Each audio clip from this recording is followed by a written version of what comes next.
Critch, obviously a lot has been going on. What's this week been like for you? Yeah, it's an interesting week for the club with a lot of the decisions that we've took away from the field. I still try to remain just very focused in what I can control, and a big part of that is getting the guys prepared for the weekend. So I was very grateful for Lutz. He gave me an opportunity at this club, brought me in, so I'm very thankful for that and everything that he's done for this club. But right now, I try to, I reflected on it. I took a moment to think about it, and then I tried to get right back to the football team and what I can do and what I can control for the weekend for these guys. So, yeah. Is that an additional challenge, though, amid everything, that obviously this is something that has to hit everybody on the team in some way? That's something you have to deal with in getting them game ready for Saturday? Yeah, I would say that's fair. I would say it's through in an element of guys probably looking at their futures, their near futures, what does their careers look like, moving forward. But so far, a lot of the conversations I've had with the guys is just what I expect of them for this weekend, what I expect of them to see on the field. So yeah, it's been a decision that I think overall has probably made the players think and maybe distracted them, but they've seemed to come in and try to remain focused for this weekend. When you look at the Vancouver game, how do you assess that with everything that went on in that game? Very frustrating. I know we spoke after the game. I had a very strong feeling that some of the decisions on the field were wrong, but then going back and analysing it and looking at it and reflecting on it with less emotion, I still stand by that statement. So it was very disappointing. The club has took action. We've definitely sent a complaint into the league because we feel like there was many mistakes in that game that cost us a massive 3 points for this football team. Have you heard anything back? We haven't had anything back officially yet. We'll go Justin and Matt. Critch, just kind of looking at Houston specifically as a team that on the road in Houston, there's some success defensively, but the attack wasn't really rolling yet. Now you're playing them at a much different time in how the team has progressed this season. How do you like this outlook compared to when you first faced them back in Houston? Yeah, I like it a lot. The first thing I'll mention is we have a full utilization of our team now. Only one player out being Cedric. So we have a very healthy, competitive squad now, competing every day for, whether that's the 20-man roster spot or the starting 11. So our training environment is good. It's intense. Guys are competing now. So we're a very different team just on paper this upcoming game now than what we was when we faced them a few weeks back. And then the second part of that is we've also evolved every single week as a team. These guys are continuing to progress and develop in a good direction. So I think we've improved our squad depth for sure. We've improved our qualities as well in areas where we weren't so effective in the first game, for example, like breaking down their first line of defense. And now you have Songbin and Falu back there potentially, but Songbin especially getting his call up to the Korean national team this week. How has his progression been? And it seems like he has confidence that he didn't have arriving here. Yeah, it's been really good. I think the first credit goes to the locker room and goes to the players. These guys do a great job when a new guy comes in, making them feel a part of the team and a part of the club. So that what that does naturally for every player is helps them settle down in such a transitional moment in their life. And then he's come in and brought some good quality. We knew his strengths when we were looking at him. He's a player that can get him behind. He's a player that we can utilise in 1v1s and see some of his pace. We just saw that against Vancouver with the assist to Klaus for our second goal. So he's bringing some good qualities to this team. And at the second part of that, he's feeling very comfortable inside the walls here with these guys. So I give them all credit for that. That play specifically where it's in transition and Klaus making that run, is that something that you see that and you see that's what you've been kind of building towards with the attack and with these movements? Yeah. We one thing we address a lot lately is how we balance our attacks. We don't always want to be slow on the ball and methodical and build up with a lot of passes, and we don't always want to just play it down the line and be very, very direct. You have to find a very good balance to be a very good team. So I think we're starting to see us scoring goals with a multiple of building out with the deepest player and Roman going all the way forward, and then we're also seeing moments where we might win it and hit the team with one pass going forward. and that is the recipe for success with the ball. So I'm enjoying seeing some of the goals we've scored late for sure. Matt. Coach, this is the first time you've played a team that you've coached against a second time. What's changed and gone into your game planning that might be different than another team that you've played for the first time? Second time Poland was his first time, and we've got the win in that game. So that's what I'm excited for. No, it's a good, these are moments that I look forward to as a coach. These are moments that when I get to then, when I stepped into the job, I had to analyze pretty much every team very quickly that we were coming up against. Now that we've had some, we've played them before, I anticipate that they'll set up similar situations, whether that's how they defend in a block, how they might be on the ball, and how they might build. So last time around against Poland, the first time we were unfortunately a 2-1 defeat on the last minute to a set piece, and we turned around and won that game. So I'm hoping for something similar against Houston. But we feel very well prepared.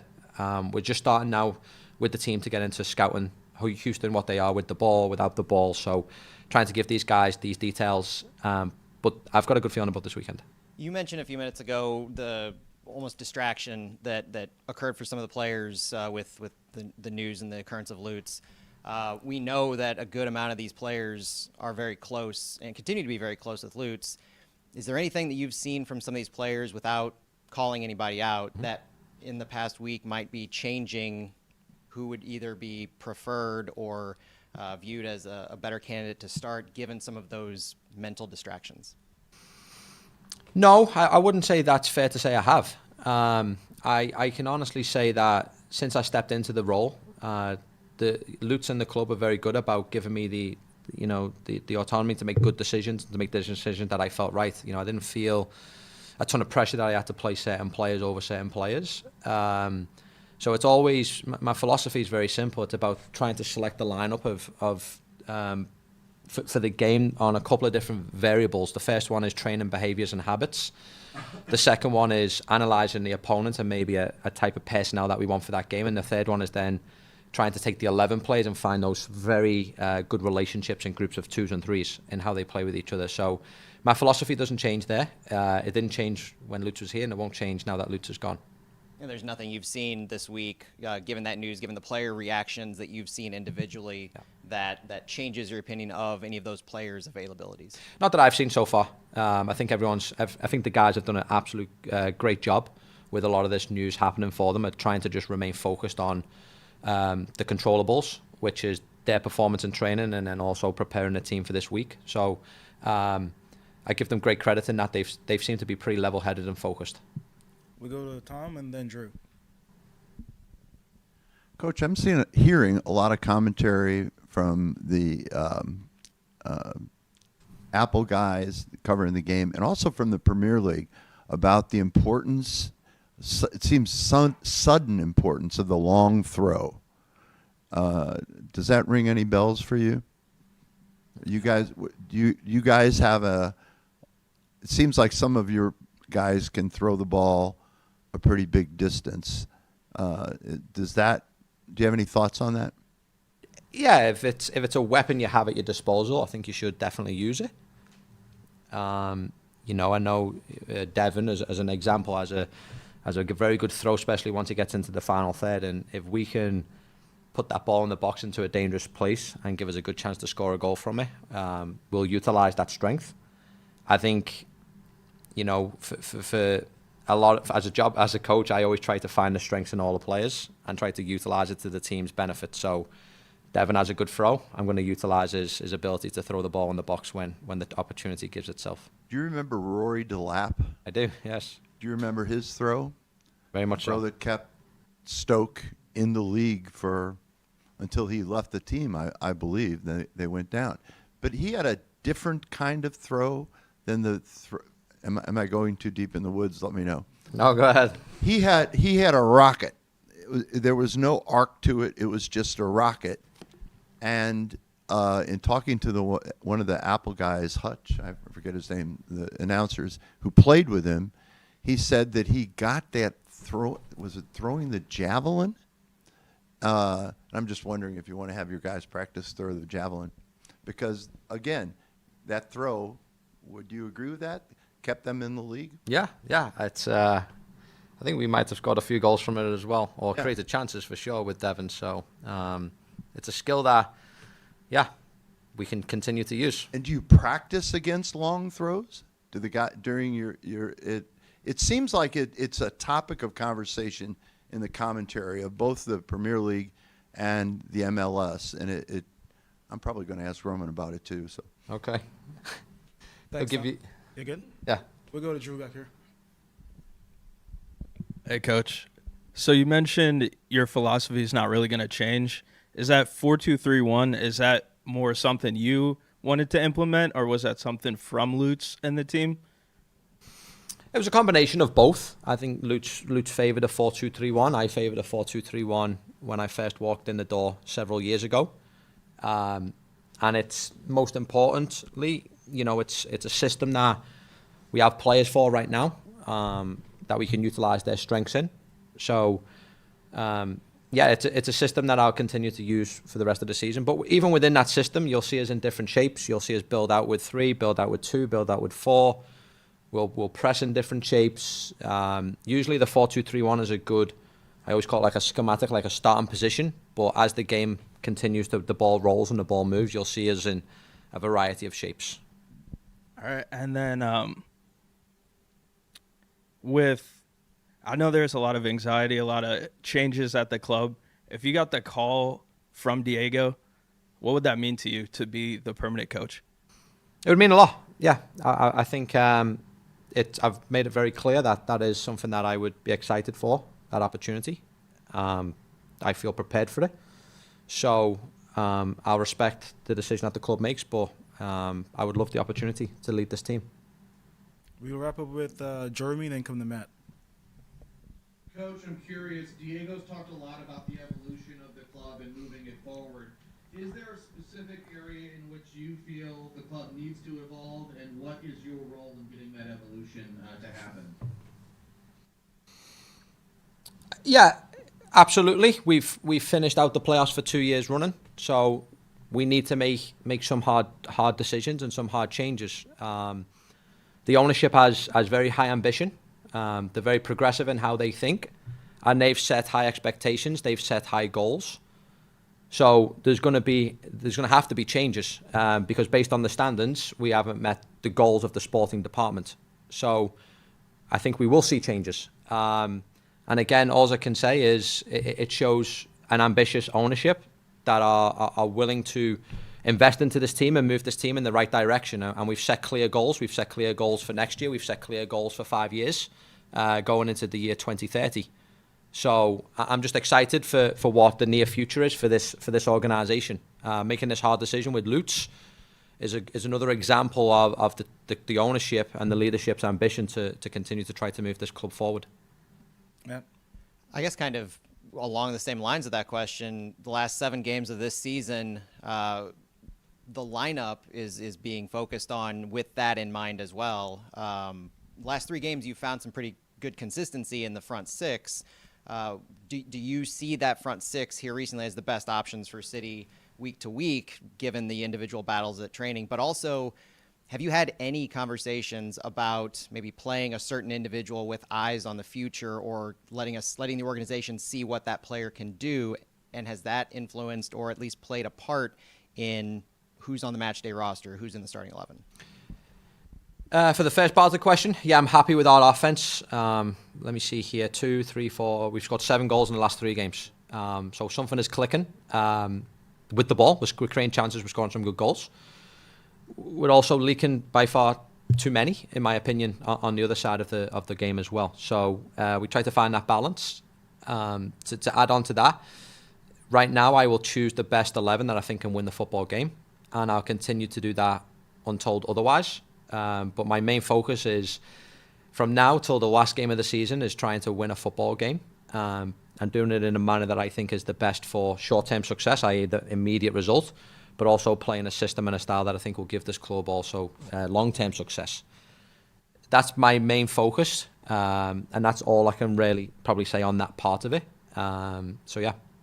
We'll finish with Tom. You just talked about your goal being to win games. Does that factor in the games you guys have lost late, that if you're not playing for a tie, that you're not packing it in?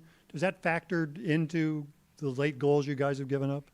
I think so. I mean, we wanted to, probably 4 or 5 games ago, we knew the importance of 3 points versus maybe 1.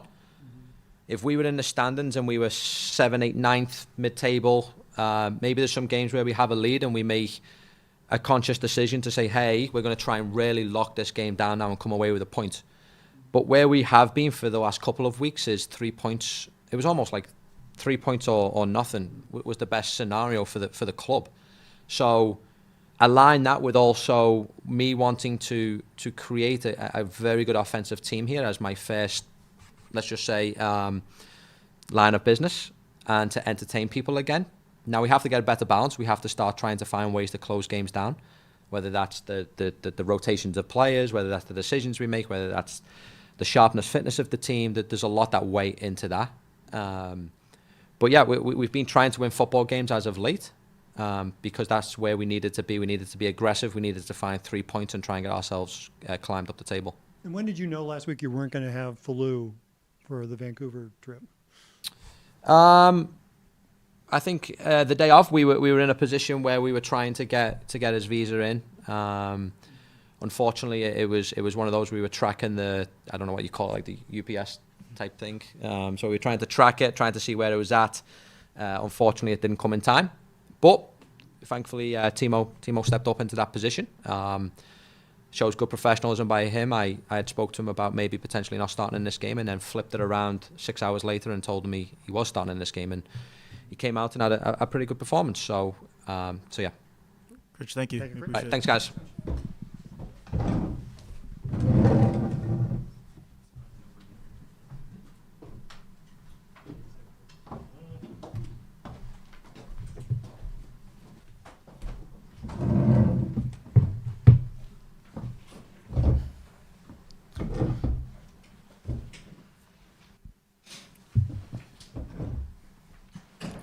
Tom, go ahead. Roman, this is the second time this season you guys have had a bombshell dropped on the team. How hard was this one? Presumably harder because you've known Lutz longer than Olaf. What was it like this week, and how hard is it to go through these things?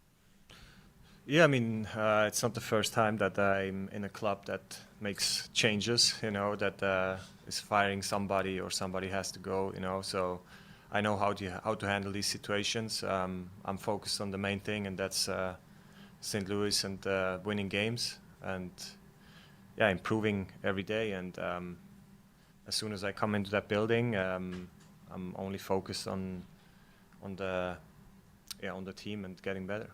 As the captain of the team and as someone who's been through this more than many of these guys, how important is your role in dealing with something like this? I mean, there's not a lot I can do. I think everybody is has their own way of dealing with these situations. So what maybe is right for me is not right for somebody else. So I just try to look at myself and prepare myself the best I can to be ready on the weekend. What did Lutz mean to you, and certainly his role in bringing you here where you are right now? Yeah, I'm very thankful that he brought me here, that I got the chance to be a part of this club, and obviously, he was a goalkeeper too, so we always had a little bit more deeper conversations after the game. But like I said, it's a business, it's a tough business, and that's all I can say. We'll go to Matt. Roman, you're in a unique situation this year on the business side of things, and there's a lot of interest in your decisions after the season. How does the dismissal of Lutz Pfannenstiel change or alter anything in that front? And was he the main person that you and your representatives had been dealing with? He was the main person that I was talking to about the situation, but in the same time, right after we got the information about Lutz, Diego called me and said that he assured me basically that we will continue the talks that we had the exact same way, and so I'm not worried, and I don't think I should get distracted because of that, because I believe in what Diego says. And what have you seen from your fellow players this week in how they're responding to this, that you've seen that may affect them on the field positively or negatively?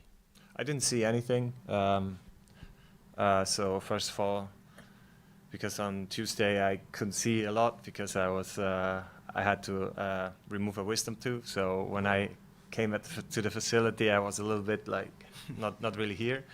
No, I didn't see anything in specific that I had to say like, oh, you might pay attention to that. But I think everybody handled it very professional, and yeah, we are ready. I think you're the second person now in St. Louis that we know of who've had their wisdom teeth removed. Does that have anything to do with an injury that you're attempting to correct, or? No, I think that was the best time to do it. Like, I didn't want to take it more into the season or even into next season. So we had a very quick appointment, and then it was done. So yesterday I was already back in training, and today as well. Justin? Oh, I know we talked on Saturday when emotions were still a little high after the game, but now that you've had time to kind of settle down and let the smoke clear, like, do you see some things from Saturday's play of just how the attack was and how the defense for a good portion of that game kept Thomas Muller off the score sheet? Like, do you see some things that this team is building on this week in practice? Yeah, I think we defended very good. We blocked shots. We were fighting in the box. They had a lot of crosses that we had to defend, and it was definitely the right mentality. And I also said on Saturday after the game, some things you can control, and that's decisions from the ref. So I think the coach said enough about that. So I think the focus should be now Houston. Yeah, and coming home to play Houston, a team that had some success against on the road last time, and everybody knows that the results have been better at Energizer than on the road. Is there a sense of just kind of getting in the win column and setting yourself right with a win this weekend? Yeah, 100%. I mean, it's always a special, for me, and I think for the other guys too, it's special to play at home in front of our fans who support us. It doesn't matter what happens in the club or if we win or lose, they're always there, and we are very grateful for that. And I know I said it many times, but I think it's actually, again, time to give them a win and something to celebrate. Thanks, John. Drew? Hi, Roman. So the Bundesliga, they posted a video a while back about your time at Dortmund and how you improved your footwork, how you got a little quicker. Is there still things you're improving now? Are you just more so sharpening what you already have? Yeah, I mean, with Alex as a goalkeeper coach, we improve every day, you know. We work hard. We have a very good group together, goalkeeper union, and so it's a lot of fun, and obviously we all want to improve day by day. Tom Schwartz? How do you feel about this group of guys that you've got right now on your teammates right now, as opposed to at the beginning of the season? I mean, I feel very good. The team is good, you know, like especially Devin with the long throw. Okay. Next question. No, it's another weapon that we have, and no, the team is great, you know, like. Just sometimes we feel like, I think everybody feels the same, that something a little bit is missing, you know, we need the last detail to be right to win the games. And so I think we're on the right track. We changed our play style since Critchley is here, and I think we improved a lot. So I'm very positive. Getting back to the importance of the long throw, Yeah. do you practice against a long throw? Is it different? Because sometimes it just seems the difference of the trajectory, whatever it is, the goalies have big problems with strong long throws. Yeah, it's not an easy ball to defend, to be honest. But because we have Devin, we also try to defend these balls if he's in another team. If we play against him in training, so. We're trying our best to defend that, but luckily we can use it in the official game as a weapon for us.